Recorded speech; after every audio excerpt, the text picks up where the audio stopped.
પૂર્વ મુખ્યમંત્રી મમતા બેનર્જીએ સોશિયલ મીડિયા પર પ્રોફાઇલ બદલી।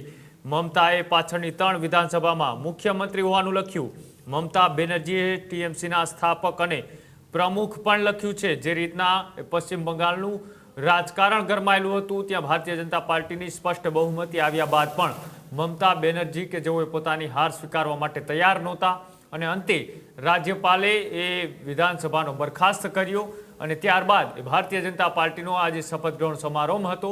ભારતીય જનતા પાર્ટીએ પશ્ચિમ બંગાળની અંદર સરકાર બન્યા બાદ પ્રથમ વખતના મુખ્યમંત્રી શુભેન્દુ અધિકારીને બનાવ્યા છે। એ શુભેન્દુ અધિકારી કે જે મમતા બેનર્જીના ગઢને તોડવામાં સફળ રહ્યા છે, એ ભવાનીપુર હોય કે પછી નંદીગ્રામ હોય, બંને જગ્યાએથી શુભેન્દુ અધિકારી એ મમતા બેનર્જીનો ગઢ તોડવામાં સફળ સાબિત થયા બાદ સીએમના ચહેરા તરીકે તેમને લોન્ચ કરવામાં આવ્યા છે। સાથે જ બીજા 4 મંત્રીઓએ પણ શપથ ગ્રહણ છે તે કર્યા છે। જે રીતના મમતા બેનર્જી કે તેમનું એ સામ્રાજ્ય ત્યાં હતું અને હવે એ સામ્રાજ્ય પોતાના હાથમાંથી ખસી ચૂક્યું છે અને હવે તેમની એ સોશિયલ મીડિયા પ્રોફાઇલ છે તે પણ તેઓ હવે બદલી રહ્યા છે।